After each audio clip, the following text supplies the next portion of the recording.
আম্মা জান আয়েশা সিদ্দিকা রাদিয়াল্লাহু তাআলা আনহা বলেন যে রাসূল সাল্লাল্লাহু আলাইহি ওয়াসাল্লাম অসুস্থ, তার শরীরটা একটা চাদর দিয়ে ঢাকা ছিল।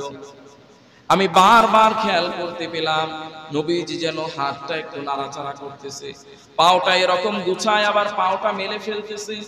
আমি ভাবলাম যে নবীজির কি হয়েছে, বারবার হাত দুটো কেন নাড়াচাড়া করে, বারবার পা দুটো যেন কেন নাড়াচাড়া করে। আম্মা জান আয়েশা সিদ্দিকা রাদিয়াল্লাহু তাআলা আনহা বলেন আমি নবীজির শরীর থেকে চাদর মোবারক টান দিয়ে একটু জাগালাম। জাগানোর পরে দেখি রাসূলের শরীরের এমন কোন পশম নাই যে পশম ঘামিয়ে গোড়া থেকে পানি বের হইতেছে না। আমি মনে মনে চিন্তা করলাম যে মৃত্যুর যন্ত্রণা নাকি এমন হয় যে প্রিয় নবীজি তিনি হলেন আল্লাহ তাআলার একজন বন্ধু, তার মৃত্যুতেও কি এমন অবস্থা হয়? ফাতেমা রাদিয়াল্লাহু তাআলা আনহা তিনি বলেন রাসূল সাল্লাল্লাহু আলাইহি ওয়াসাল্লাম যখন এই পৃথিবী থেকে চলে যাবেন তার কিছুক্ষণ মুহূর্তে আমি তার পাশে বসেছিলাম, কানে কানে বলল, ফাতেমা আমি আর পৃথিবীতে বেশিক্ষণ বাঁচবো না, আমার হয়তো এই দুনিয়া থেকে চলে যাওয়ার সময় হয়ে গিয়েছে। এই কথা শুনে ফাতেমা রাদিয়াল্লাহু তাআলা আনহা বলেন আমি কান্না শুরু করে দিলাম। কিছুক্ষণ পরে নবীজি বলল, ফাতেমা তুমি কেন কান্না করো? ফাতেমা বলল, ইয়া রাসূলুল্লাহ ইয়া হাবিবাল্লাহ, আপনি যদি এই পৃথিবী থেকে চলে যান, আপনি চলে যাওয়ার পরে আমি ফাতেমা কার কাছে যাব? কার কাছে গিয়ে আমার কষ্টের কথাগুলো বলবো? কার কাছে গিয়ে আমি দুঃখের কথাগুলো বলবো? এখন যদি কোনো অসহায় হয়ে যায়, মনে কোনো কষ্ট পাই, আপনি বাবা দুনিয়ায় বেঁচে আছেন, আপনার কাছে এসে কষ্টের কথাগুলো বলতে পাই। দুনিয়ার ভিতরে খেয়াল করলে দেখতে পাবেন সন্তান যত বড় হয়ে যাক, মেয়ে যত বড় হয়ে যাক, মেয়েকে যদি বিবাহ দিয়ে যান, তার যদি সন্তান সন্ততিও হয়, তার সংসারে যদি কোনো সমস্যা হয়, দৌড়ইয়া বাবার বাড়িতে আসে কি আসে না? বাবার কাছে ফোন দেয়, মায়ের কাছে ফোন দেয়, বড় ভাই থাকলে ভাইয়ের কাছে ফোন দেয়, দুঃখের কথা বলে কি বলে না? মা ফাতেমা বলল, ওগো নবীজি আপনি যদি এই দুনিয়া থেকে চলে যান, কার কাছে আমি দুঃখের কথা বলবো? কার কাছে আমি কষ্টের কথা বলবো? নবীজি ডান দিলে বলল, ফাতেমা একটু শুনে যা। নবীজি এবার ডেকে ফাতেমাকে আবার কানে কানে বলল, ফাতেমা শোনো, আমি এই পৃথিবী থেকে চলে যাওয়ার পরে সর্বপ্রথম তোমার সাথে আমার সাক্ষাৎ হয়ে যাবে। ফাতেমা রাদিয়াল্লাহু তাআলা আনহা এবার মুস্কে হাসি দিলেন, তার কান্না বন্ধ হয়ে গেল। আম্মা জান আয়েশা সিদ্দিকা রাদিয়াল্লাহু তাআলা আনহা বলল, ফাতেমা এখন কেন তোমার কান্না বন্ধ হয়ে গেল? ফাতেমা বলল, নবীজি একটু আগে আমাকে সুসংবাদ দিয়ে গেল, তিনি এই পৃথিবী থেকে চলে যাওয়ার পরে সর্বপ্রথম তার সাথে আমার প্রথম সাক্ষাৎ হয়ে যাবে। রাসূল সাল্লাল্লাহু আলাইহি ওয়াসাল্লাম তার পাশে মা আয়েশা সিদ্দিকা রাদিয়াল্লাহু তাআলা আনহা বসা। দরজার কাছে যেন একটা মানুষ আসছে, একটু দরজাটা খুলে দাও। দরজাটা খুললেন, দরজাটা খোলার পর বলে, আম্মা জান আয়েশা সিদ্দিকা রাদিয়াল্লাহু তাআলা আনহা বলে, ওগো নবীজি দরজার কাছে কে আসছে? বলে কেন? বলে দরজার কাছে এমন আকৃতির একটা মানুষ দাঁড়ানো দেখতেছি, এই আরব জমিনে এইরকম মানুষ কখনো আমি দেখি নাই। এমন একটা মানুষ বিরল আকৃতির দাঁড়ানো, যার মতো এত বড় দেহ, এত বড় শরীর, এই পৃথিবীতে আমি এখন পর্যন্ত আমার চোখে আর কাউকে দেখি না। তার চক্ষু দুটাই এত বড় বড়, এরকম মানুষ আর পৃথিবীতে আমি কখনো দেখি নাই। ওগো নবীজি এই মানুষটাকে একটু বলবেন নাকি? রাসূল সাল্লাল্লাহু আলাইহি ওয়াসাল্লাম বললেন, তোমরা শোনো, দরজার কাছে যেই মানুষটাকে দাঁড়ানো দেখতেছো, এই মানুষটা হলো দুনিয়ায় বাবার সামনে থেকে সন্তানকে নিয়ে যায়, স্বামীর সামনে থেকে স্ত্রীকে নিয়ে যায়, ভাইয়ের সামনে থেকে বোনকে নিয়ে যায়। তোমরা আরো শুনে রাখতে পারো, এই মানুষটা যদি কোনো মানুষের বাড়িতে যায়, কোনো মানুষের ঘরে যায়, খালি হাতে কখনো ফিরে আসে না। ইনি হলেন সেই আজরাইল, সেই মালাকুল মাউত। আম্মা জান আয়েশা সিদ্দিকা রাদিয়াল্লাহু তাআলা আনহা, নবীজি আপনি এতদিন পর্যন্ত অসুস্থ, এতদিন পর্যন্ত তাকে দেখলাম না, কিন্তু আজকে কেন তিনি আপনার কাছে আসছেন আমাদের বুঝতে বাকি নাই। আজকে অবশ্যই তিনি আপনাকে নিয়ে যাবে, আপনাকে আর এই পৃথিবীতে জীবিত রাখবে না। অতএব আপনাকে এই পৃথিবী থেকে নিয়ে যাবে, এটা আমরা কখনো চাই না। আজরাইলকে আজকে আমরা কোনোভাবেই ঘরের ভিতরে ঢুকতে দেব না, কারণ আপনাকে আমরা হারাতে চাই না। রাসূল সাল্লাল্লাহু আলাইহি ওয়াসাল্লাম বললেন, তোমরা শোনো, আজরাইলকে যদি তোমরা ঘরের ভিতরে না ঢুকতে দাও, দরজা যদি তোমরা আটকিয়ে রাখো, ঢোকার যদি পারমিশন না দাও, আজরাইল কিন্তু যেভাবেই হোক ঘরের ভিতরে ঢুকে যাইতে পারবে। কারণ আল্লাহ তাকে এমন শক্তি দিয়েছে, এমন পাওয়ার দিয়ে দিয়েছে, কোন ঘরের ভিতরে ঢোকার জন্য কোনো তার শক্তির প্রয়োজন হয় না, জায়গার প্রয়োজন হয় না, যে কোনো জায়গা থেকেই তিনি ঘরের ভিতরে ঢুকে যেতে পারে। অতএব তিনি যে ঘরের ভিতরে ঢোকার জন্য অনুমতি চাইতেছে, পারমিশন চাইতেছে, এটাই একমাত্র আমার জন্য চাইতেছে। পৃথিবী কোনো মানুষের জান কবজ করার জন্য আজরাইল কখনো পারমিশন চায় না, অনুমতি চায় না। শুধু আমি আল্লাহ তাআলার একজন নবী, আল্লাহ তাআলার একজন বন্ধু, এই জন্য তিনি ঢোকার জন্য পারমিশন চাইতেছে। অতএব তোমরা যদি তোমরা তাকে নাও ঢুকতে দাও, তিনি কিন্তু ঘরের ভিতরে ঢুকে পড়বে। আজরাইল এসে নবীজির পাশে ঘরের ভিতরে ঢুকে বলল, নবীজি আল্লাহর সালাম গ্রহণ করুন।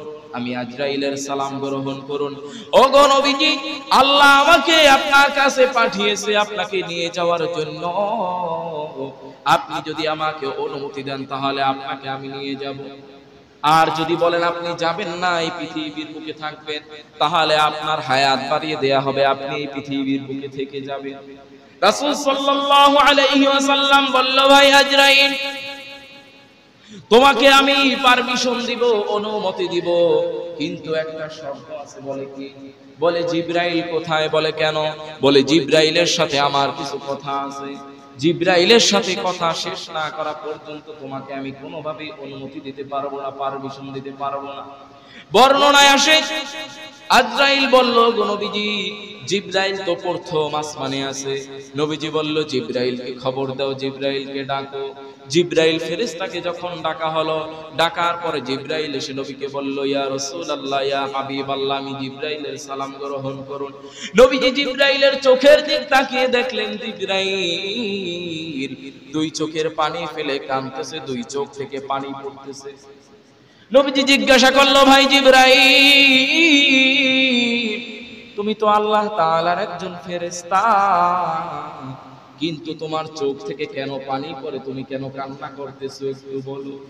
জিবরাইল বলে, ইয়া রাসূলুল্লাহ, ইয়া হাবিবাল্লাহ, এই পৃথিবীতে আপনি আসার আগে যত নবী রাসূল আল্লাহ এই পৃথিবীতে পাঠিয়েছে, কোন নবীর কাছে হয়তো আমি একবার আসছি, কোন নবীর কাছে হয়তো আমি 2 বার আসছি, কোন নবীর কাছে হয়তো আমি 8 বার আসছি, কোন নবীর কাছে হয়তো 20 বার আসছি।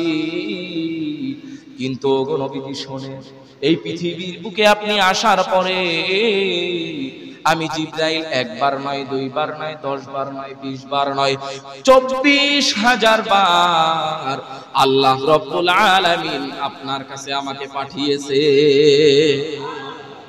ওগো নবীজি, আপনি এই দুনিয়া থেকে চলে যাবেন, আমার তো আর এই দুনিয়ায় আসা হবে না। ও নবীজি, কত স্মৃতি আপনার সাথে আমার জড়িয়ে আছে। ও নবীজি, আপনি যখন তায়েফের ময়দানে ছিলেন, আল্লাহ আপনার কাছে আমাকে তায়েফের ময়দানে পাঠিয়ে দিয়েছিল। আপনি যখন উহুদে ছিলেন, তখন আল্লাহ রাব্বুল আলামিন আপনার সাথে আমাকে উহুদে পাঠিয়ে দিয়েছিল। যখন আপনি খন্দকের ময়দানে ছিলেন, তখন আপনার সাথে আল্লাহ আমাকে পাঠিয়ে দিয়েছিল। ওগো নবীজি, কুরআনুল কারীমের যতগুলো আয়াত নাজিল হয়েছে, 30 পারা কুরআনুল কারীমের আয়াত নাজিল হওয়ার সময় তো জিবরাইল আমি আপনার কাছে এসেছি। ওগো নবীজি, আপনি যখন কুরআনুল কারীম খতম করতেন, আমি জিবরাইল আপনার পাশে থাকতাম। ওগো নবীজি, এত স্মৃতি আপনার সাথে, আজকে আমার মনে মায়া লাগতেছে। আপনি দুনিয়া থেকে চলে যাবেন, আল্লাহ তাআলাও তো আমাকে চাকরি থেকে অব্যাহতি দিয়ে দেবে, আমার আর চাকরি থাকবে না, আর দুনিয়ায় আসা হবে না। ও নবীজি, আমি কেন কান্না করি এর জবাব তো দিলাম, এর উত্তর তো দিলাম। ও নবীজি, কিন্তু আমি খেয়াল করতে পাইতেছি আপনার 2 চোখ বেয়ে বেয়ে বেয়ে বেয়ে পানি পড়তেছে, কারণটা কি, এর বর্ণনা আমাকে দেন। নবী সাল্লাল্লাহু আলাইহি ওয়াসাল্লাম বললেন, ও জিবরাইল, আপনি শুনবেন নাকি আমি কেন কান্না করি? জিবরাইল বলল, ইয়া রাসূলুল্লাহ, ইয়া হাবিবাল্লাহ, আপনি কেন কান্না করেন এর মানে তো আমি বুঝতে পারি না। আপনার পাশে উপস্থিত আছে আপনার আদরের মেয়ে ফাতেমা। ফাতেমাকে আপনি অনেক ভালোবাসেন। ও নবীজি, আপনি কি ফাতেমার জন্য কান্না করতেছেন যে আপনি পৃথিবী থেকে চলে যাওয়ার পরে ফাতেমার কি অবস্থা হবে? ও নবীজি, ফাতেমার বিষয়ে আপনার কান্না করতে হবে না। ফাতেমার বিষয় তো আল্লাহ আগেই ঘোষণা দিয়ে দিয়েছে যে ফাতেমাকে আল্লাহ রব্বুল আলামিন জান্নাতি নারীদের সরদার হিসেবে কবুল করে নিয়েছে। নবীজি বলল, জিবরাইল না, আমি ফাতেমার জন্য কান্না করি না। বলে, তাহলে কার জন্য কান্না করেন? আপনি কি হাসান হুসাইনের জন্য কান্না করেন? হাসান হুসাইনের বিষয় তো আল্লাহ রব্বুল আলামিন আগে সিদ্ধান্ত দিয়ে দিয়েছে যে হাসান হুসাইনকে আল্লাহ রব্বুল আলামিন জান্নাতি যুবকদের সরদার বানিয়ে দিয়েছে। সুবহানাল্লাহ। ও নবীজি, আপনি কেন হাসান হুসাইনের জন্য কান্না করেন? রাসূল বললেন, না, আমি হাসান হুসাইনের জন্য কান্না করি না। বলে, তাহলে কার জন্য কান্না করেন? আপনার উম্মতের জন্য কান্না করেন নাকি? আপনার উম্মতের বিষয় তো আল্লাহ রব্বুল আলামিন আগেই ফয়সালা দিয়ে দিয়েছেন। তো আপনার উম্মতদেরকে কখনো আল্লাহ আযাব ও গজব দিয়ে ধ্বংস করবে না। নবীজি বললেন, না, আমি তো এই জন্য কান্না করি না। বলে, কেন কান্না করেন? নবীজি বলল, জিবরাইল, দুনিয়ায় যদি কোন মুরগি বাচ্চা নিয়ে জমিনের ভিতরে নামে, হঠাৎ করে যদি বৃষ্টি নামে, মা মুরগিটা ডানা দুইটা এরকম মেলে দেয়, বাচ্চাগুলো ডানার ভিতরে এসে আশ্রয় নেয়। আকাশ থেকে কোন শিকারী পাখি যদি মুরগির বাচ্চা ধরে নেওয়ার জন্য সবল দেয়, মা ডানাটা মেলে দেয়, সঙ্গে সঙ্গে বাচ্চাগুলো ডানার ভিতরে এসে আশ্রয় নেয়। জিবরাইল, আমি এই দুনিয়ার বুকে আছি, আমার উম্মতরা যত বড়ই বিপদে পড়ুক না কেন, আমার উম্মতদের আশ্রয় দেওয়ার জন্য আমি নবী সব সময় আছি। কিন্তু আমি যদি এই দুনিয়া থেকে চলে যাই, আমার গুনাহগার উম্মতদের কি অবস্থা হবে? তারা কোথায় গিয়ে আশ্রয় পাবে? এমন সময় আল্লাহ রাব্বুল আলামিন জিবরাইলকে বলে, ও জিবরাইল, তুমি নবীকে জানিয়ে দাও, তিনি এই দুনিয়া থেকে চলে যাওয়ার পরে তার উম্মতদের আশ্রয় দেওয়ার জন্য আর কোনো প্রয়োজন নাই। স্বয়ং আল্লাহ রাব্বুল আলামিন তার উম্মতদের সবকিছু আশ্রয় নিরাপত্তার ব্যবস্থা করে দিয়ে দিবে।